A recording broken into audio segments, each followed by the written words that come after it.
Hey, what's going on guys, Terty here, and welcome back to another Minecraft modding tutorial for version 1.15.2. In this tutorial I'm going to be covering the second part of our furnace tutorial. So in this part I'm going to be covering the container, and I'm also going to be covering the screen class and just doing a few little things which I missed in the past tile entity part of this tutorial. So obviously the first thing we're going to want to go ahead and do is go ahead and create our container class. Now we're also going to want to go ahead and create another class in our util package, and I'm going to call this a functional int reference holder. Now I will explain more about what this class is going to be later, but for now we can just kind of close that and ignore it until we get to that later. Now before we get started on the furnace class, I need to fix a few things in the tile entity class. So the first thing I'm going to do is we need to make sure we actually set it to be the lit stage when it's on, and when it's off it will be the normal stage. So to do that we can check here where we increase the current smelt time. This means it is on, as it is not equal to the max smelt time.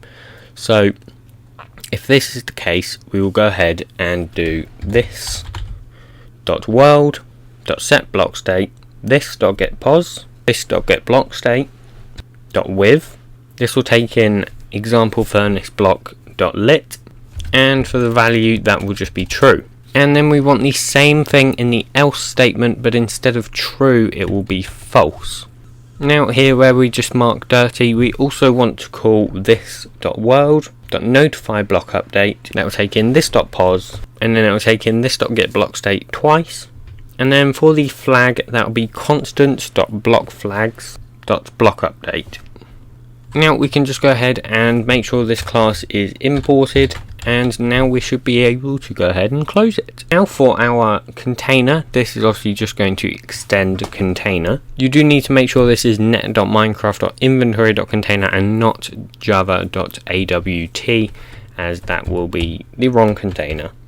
In here we first want to add the constructor. Now this will take in a final int window ID, a final player inventory, and we'll just call that player inv, and then a final example furnace tile entity, and I'm just going to call that tile. And we need to make sure this is public and not protected, otherwise we will not be able to use this to register it. And in the super, we will first super off our container type, so that will just be mod container types.example furnace.get and then our window ID. Now obviously we have an error here because we haven't gone ahead and created this yet, so I'm just going to go ahead and do that. Now just in case you haven't watched any of my other container, tile entity or etc videos, you do need to make sure you have created this right here. So that is your deferred register for the container, and then you just create a registry object like so, with the supplier being iForge container type.create, and that just takes in the factory of our container. And obviously then in our main class we need to go ahead and make sure you have registered the container and the tile entity like so, and that needs to be in the constructor. Alternatively you can obviously use registry events or object holders, it doesn't really matter, but deferred registers are the normal way that we do things. Now we can just go ahead and create the second constructor, so that will be the client constructor. Now instead of taking in the tile, this just takes in a packet buffer instead, and in here we can just call this, and that will first take in the window ID, the player inventory, and also a get tile entity method which takes in the player inv and the data. Now let's just go ahead and create this get tile entity method. So I have created this in previous tutorials, so I'm just going to go ahead and I'm going to copy this in. If you haven't created it, all this code will be in the description and in my GitHub as well, so you can go ahead and copy that in or type it out if you do wish. Now we have done that, we can go ahead and override the can interact with method. In here we can just return is within usable distance. That just takes in can interact with callable. Then it takes in the player and our block from our block init. Then we can go ahead and override the transfer stack in slot method, which once again I'm going to copy from my other tile entities as it's the exact same. It's just a lot faster to go ahead and do that, and once again that will just be in the description, so you can copy that in as well. Now obviously we have an error here on can interact with callable. That's because we haven't gone ahead and created that field. So there's a few fields we have to create in this class. So the first one is actually the tile entity field, so that will be a private example furnace tile entity. We'll just call that tile entity. Then we have a private iWorld pos callable, and we'll call that can interact with callable. And then finally we want a public functional int reference holder, and I'm going to call that current smelt time. Now we need to go ahead and initialize the tile entity field, and then initialize the callable to equal iWorld pos callable.of. That first takes in tile.getWorld and then tile.getPos. Then we want to go ahead and do the player inventory. So first I'm actually going to do the hotbar so we can get these slots in order for this tile entity. So the hotbar Y for my GUI, so I've already created the GUI. Here is my GUI. So the hotbar Y, as you can see right here, should be 142. So if I just go here, we can do int hotbar Y is equal 142, and then we can create a for loop for all the columns in the hotbar. So that'll be 9 columns. So for all those columns we can do this dot add slot, and this will be a new slot that takes in the player inventory. Index will just be the column since it is 0 to 9. The position will just, for the X, will be start X plus, and then that will take in column times slot size plus 2, and the Y position will just be the hotbar Y. Now if you are completely new to slots, you may be a bit confused by all the maths here, and in my GitHub I am going to have a comment over this for what all this math is for, exactly what's happening. It's really not that hard, it just looks a bit complicated when you first look at it, but I wouldn't worry about it too much. We do just need to make sure we create these start X and slot size plus 2 fields. So we can create a final int slot size plus 2, and that is equal to 18. Now the reason we are setting that to 18 is because from here to here this is 16 pixels, and then to get to the next slot on the top left corner it is another 2 pixels, so obviously that is 18. So we set that to 18, and then we want a start X. So the start X is obviously just the start X position right here, so that is 8. So we can set the start X to 8. And then we want a start Y, which will be for the main inventory. Now if we just go into our GUI, the start Y is right here, so that is 84. So now we can just do the loops for this. So as there are 3 rows, so as you can see 1, 2, 3, we can do a for loop for each of these 3 rows, and then a for loop for each of the 9 columns. And in here we can once again call this dot add slot. We'll take in a new slot. This takes in the player inventory, and then the index will be 9 plus row times 9. And the reason we are doing that is because we need to add 9, and that's because the hotbar is 0 to 9. So that means obviously this is going to need to start at 9, and then we need to times whatever the row is times 9, because there are 9 columns in each row. So obviously if it's the first row, and if it's the second row and the first column, that will be 9, so 9 plus, and then the row which is 1 times 9, so 9 plus 9, that's 18, and it's plus 9 because these is the first 9. So for the X position, that is just going to be start X, since we always want to put it at the start, and then that is plus column times slot size plus 2. So you may be able to guess the reason for this one. This one is a lot more simple reasoning. So obviously we want to start it at the start X because we don't ever want it to be behind the start X. And then we're adding the column times slot size plus 2. So the slot size plus 2 is 18. So let's say the start X is, well, yeah, so let's say we want the first slot right here. It will be column, which is going to be 0 times 18, so that's just 0, meaning it's just the start X. And then if we're here, it's going to be column, which is 1, and then times 18, so 18 plus the start X, so it's 18 along. And then once again, this will be the second one, so that will be 2 times 18, so 36. So it'll be start X plus 36 along. So that's pretty simple. And then for the Y position, that is going to be start Y, and then that is going to be plus row times slot size plus 2.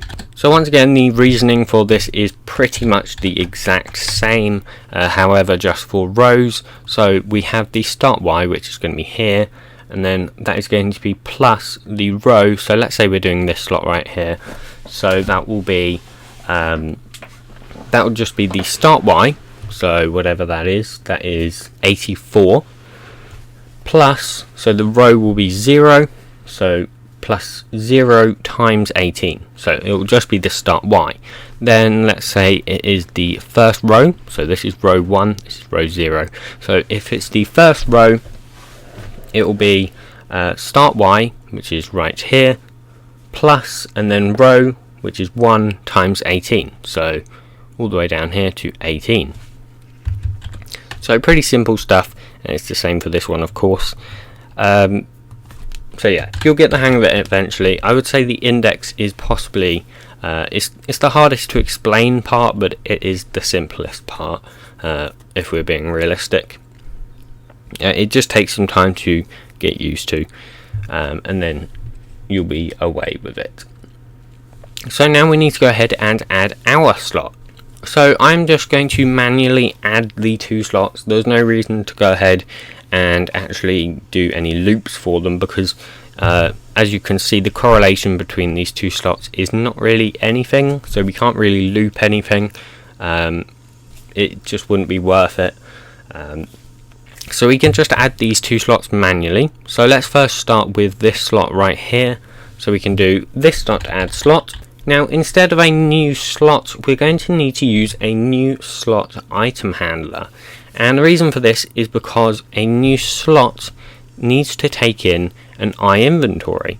And we're not using iInventories, we're using item handlers. So we need to use a new slot item handler, which is a lovely class that Forge has created for us. Now what you might actually want to go ahead and do is create your own 2 slots classes, and the reason is because you probably don't want anything else other than the output to go in the output, and you probably don't want anything else other than the input to go in the input. Now I'm actually not going to create those classes just to save some time in this video. In my GitHub I may have created those classes, and if so, you can just go ahead and use those, but they're not hard classes. It's literally just checking the recipe like we did in our tile entity, and checking if the item that wants to go in there is basically the output or input of that recipe, and if not, we just return false. It's a very simple thing to do. You just do need to make sure you extend slot item handler rather than slots, because obviously we're using item handlers. But for this, we just want to use our tile.getInventory, I think we called it. Then for the index, so the first slot is going to be 0. The X position, if we just go ahead and have a look here, so the X and Y should be 56 and 34. So if we go into here, X position 56, Y position 34. So next we can go ahead and add the other slot as well. Here the index will just be 1, and the X position, if we just go ahead and look in here, so this one's a bit different because obviously the slot is a bit bigger. However, obviously we can only have a 16 by 16 slot, so we have to find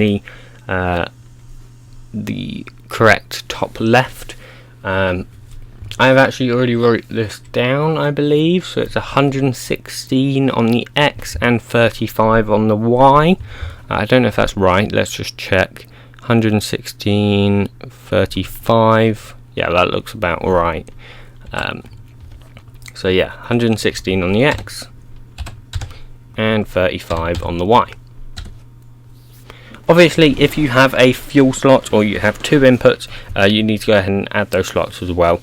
But obviously I don't have those, just because I'm going to be doing it slightly differently. So next we need to go ahead and track the current smelt time. So to do that we need to do this.trackInt, and this takes in a new functional int reference holder, and we need to make sure we set our current smelt time to that functional int reference holder. Okay, now obviously let's go ahead and fill out this class so we can go ahead and get that done. So if we go into our functional int reference holder, this needs to extend int reference holder. In here we just want the constructor and the unimplemented methods. The constructor is going to take in a final int supplier and a final int consumer. Now the int supplier will just be the getter and the int consumer will be the setter. Then let's just go ahead and create 2 fields for these. Now in the get method we can just return this.getter.get as int, and in the set method we can do this.setter.accept, and that takes in the value. Then we also need to go ahead and initialize the getter and setter variables, and that is it for the functional int reference holder. Now in here it's obviously going to ask us for these. We can use a supplier for the tile entity's current smelt time. Now obviously if you are using fuel, you'll want a burn time here as well, and you're going to want to track that int as well. So you can also do something like this dot track int array and use a new int array instead of a functional int reference holder. It doesn't really matter, you can use either, but since I'm just going to be using one value that I'm tracking, I am just going to go ahead and do it like this, and then we want v of a supplier, so this is the consumer, and there's going to be this dot tile entity dot current smelt time, and that is going to be equal to v. You can also rename here v to value. I'm actually going to go ahead and do that to make it a bit more clear to what v actually is. Now that is it for the container class. We can go ahead and create the screen class. This class is going to extend container screen. Then we can just add the constructor and the unimplemented methods, and then we want to override the render method and the draw container foreground layer. Now I should probably mention, if you are using 1.16, this will be slightly different. Everything basically now takes in a matrix stack, so the render method here would be something like matrix stack stack, and then the mouse x, mouse y, and partial ticks. However, in 1.15 we don't do that. And also in 1.16 you do not want to call the super here, otherwise it draws the player inventory string in the wrong place, basically, just where it would in vanilla. So in 1.16 you don't want to call that super. In fact, we don't even really need to call the super. It's just something you do just in case, because we don't know what other mods are going to do to vanilla. Basically, they could do some things to it and change GUIs, so we want to allow them to do that so that they don't mess with our mod and break everything. So after the super in the constructor here, we do need to obviously set a few things, and if you have followed my other GUI tutorials you will already know this. So we need to go ahead and set the GUI left, the GUI top, the X size and the Y size. Now for the X and Y size, we can just open our GUI here, and if we just select the whole thing that we want to be drawn, so that is 175 and 165. Wait, no, it's not. It's 176 and 166.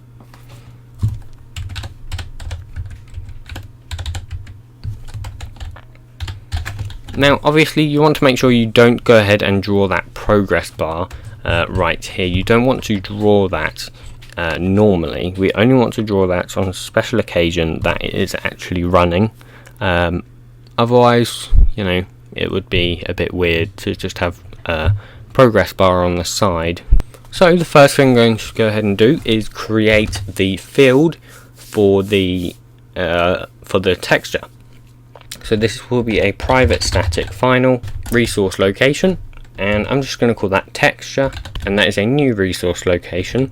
This takes in our mod ID and then textures GUI and our GUI texture. Now in the render method, before we call the super, we just need to call this.render background.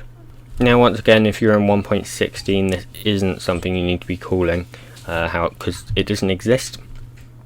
And then after the super, we can call this.render hovered tooltip, and you can also do any other rendering you wish after or before the super, depending on if it's background. If it's background, it needs to be before the super. If it is foreground like text or something, it needs to be after the super. Let's go ahead into the draw container background method.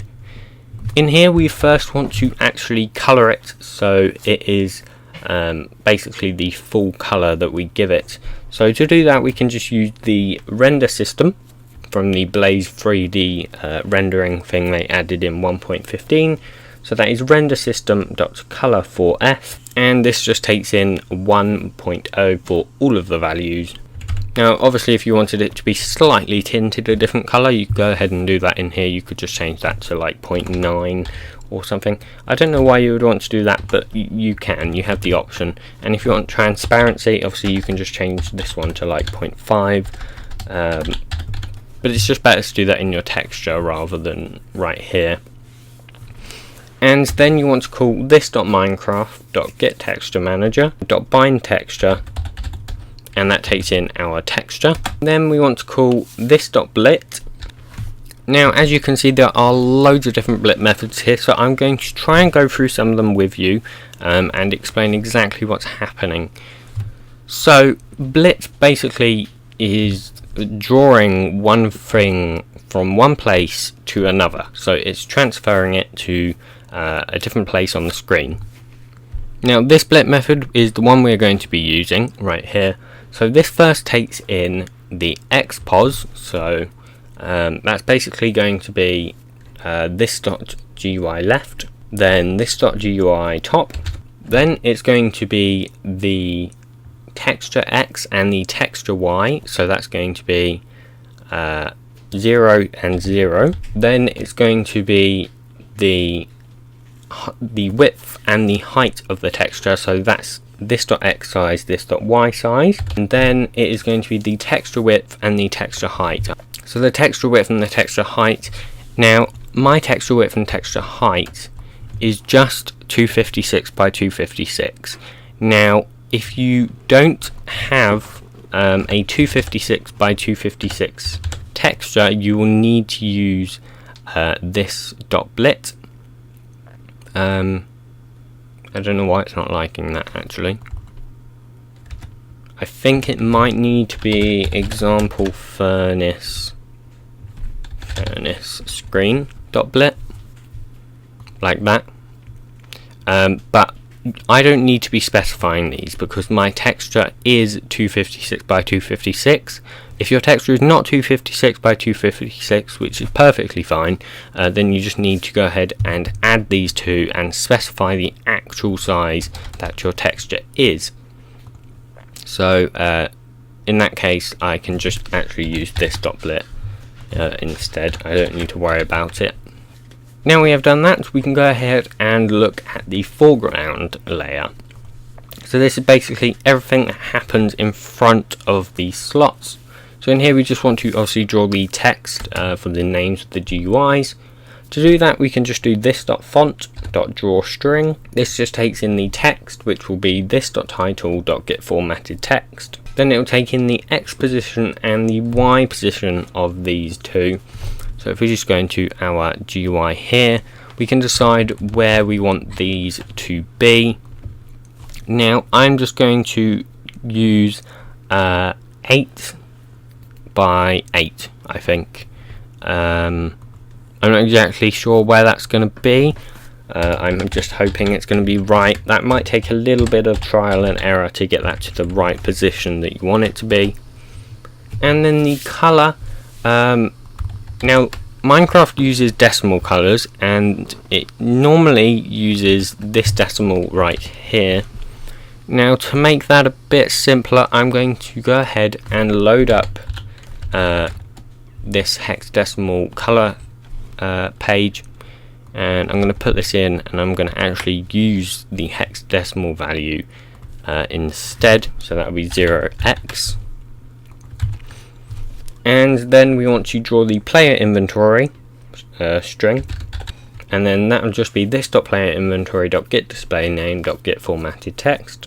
Then the X and Y, I'm going to put 8 on the X again, and let's have a look at the Y. Let's decide where we want to go ahead and put this. We could put it maybe like here. What's a good height? Maybe here. What height is that? That is at 69. Well, there you go then. So that'll just be 69.0f. And once again, the color we want to be the same. You don't have to have it as that color. That is just how, you know, Minecraft colors it. I like to keep my stuff kind of the same, vanilla-esque kind of style, but obviously you can have it however you want. It's obviously your mod. Okay, now we have done that, we obviously need to go ahead and draw this progress bar. And you may be wondering, how are we going to do that? It seems very complex. But trust me, it's relatively easy. It does just take a little bit of trial and error. So, what we can go ahead and do here is... Okay, so the next thing we want to go ahead and do is draw the progress bar, and we can do that by calling this.blit. Now this will first take in the X position that we want to go ahead and blit it to. So if we go ahead and check our texture right here, we can go ahead and see we want to draw it from here all the way down, roughly to, if we check the size, it's going to be right about there. So 24 by 16, that should be about, that is the correct size. So as you can see, the top left is 79 and 35.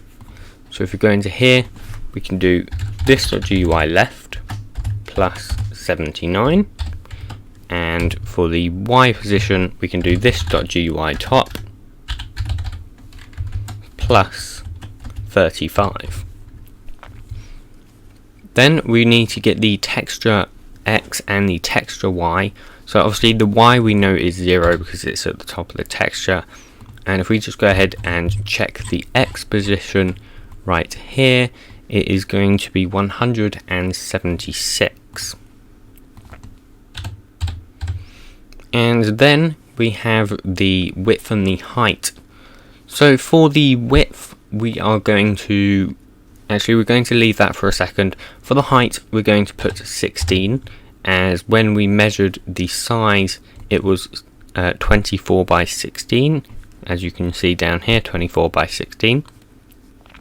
So to get the width, we're going to want to go ahead into our container class, and we're going to want to make a method in here.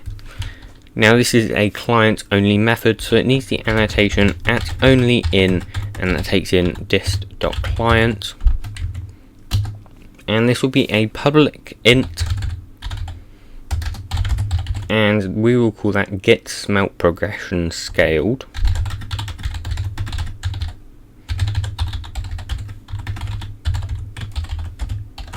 Okay, and in here we want to first check that the current smelt time is not 0. So we can do return this dot current smelt time dot get is not equal to 0. And if it's not 0, we can also do and this dot tile entity dot max smelt time is not equal to 0. So if they're both not 0, then we can do this dot current smelt time dot get, and we can times that by 24 as the width is 24, and we can divide that by this dot tile entity dot max smelt time.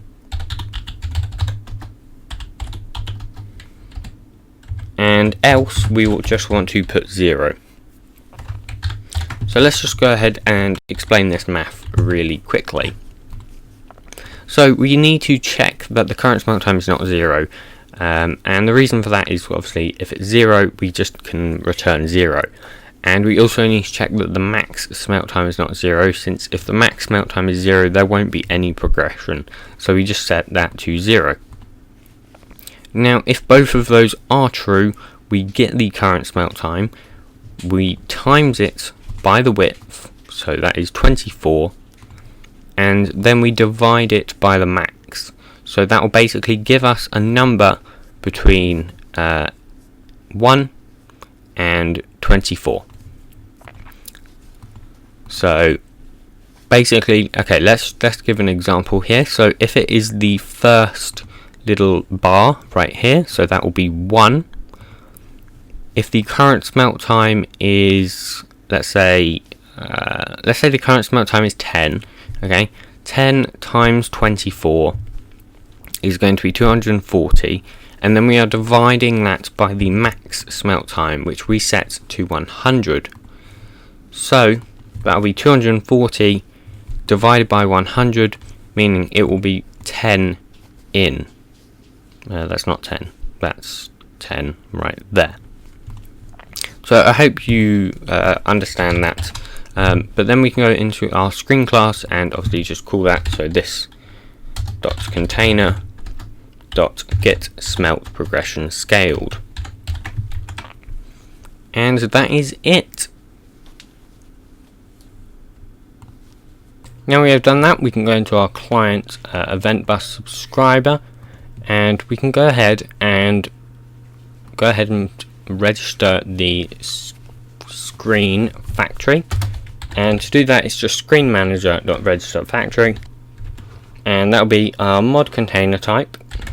Now before I go ahead and run the game, I am just going to once again go ahead and mention I will be doing an update to 1.16 video soon. I don't know when, but it's going to be quite soon.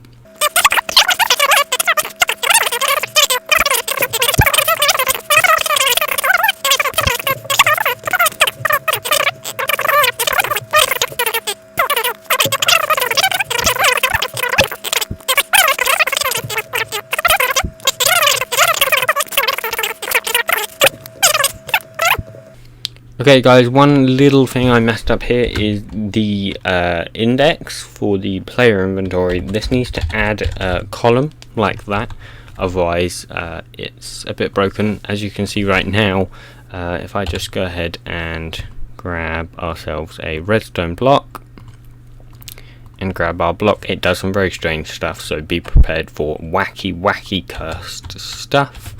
But if I just place redstone block, I mean it does work, it just messes up a few little things which you should see without me adding that plus column.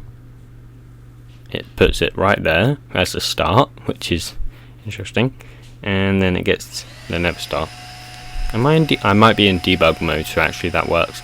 I don't know why it's setting it in the player inventory. That is something I'm going to have to debug, and also as you can see, this is messed up as well, so I messed up the positions for that, so that's something I'm gonna go ahead and look into, and I'll be back with you in a second for the results. I was thinking the issue was something to do with the container or the tile entity, and then it hit me. I know exactly what the issue is. So let me just try and explain exactly what's happening here. So when we check that when we check it's running, basically, we change the block state. Now in our block class, we had, we had this code right here. Now the thing that we're not doing is we're just doing it whenever the state changes. It will drop all the items. So obviously that's not going to work. That's just going to duplicate every single time the state changes, basically. So what we need to do here is just go ahead and check that the states block is not equal to the new states block. And upon doing that, we should go ahead into the game and see that when we put in our gold ore, it no longer duplicates, progress bar works, and it gives us a nether star. Now the last issue I am just going to go ahead and check and see what I can find about is that I cannot seem to shift click. Oh, no, mind. Previously I couldn't shift click it out of there, but now I can apparently. Can I shift click this out of there? Yes, I can.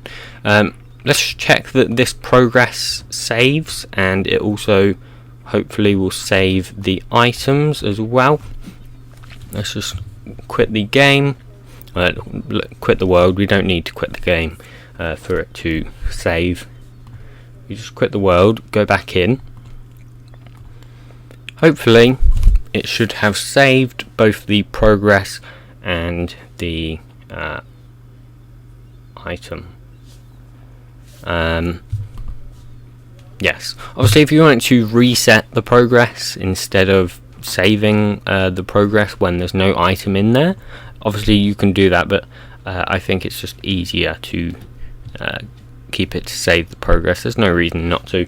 And obviously the state changes and the light level changes. So if I do slash time set night, okay, and I just plonk in a gold ore, we should instantly see there's a light level update, there's particles, and when it's done, no light, no particles, and it's working. So yeah, obviously you do need to make sure your textures are in the right place. That isn't something I ever mentioned because I assumed everyone would have done that, but just in case you haven't, your texture needs to be in the GUIs, and then obviously the block textures right here. You need to have the lit block. Let me just show you the block state because that might be slightly different from what you're expecting. So you'll have the facings and the lit false for each facing, and then you'll have the lit true, and you'll have the two corresponding block models.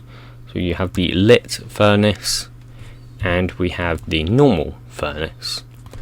Now this tutorial may not be exactly compatible for 1.16. As I said, I will be doing an update to 1.16 soon-ish.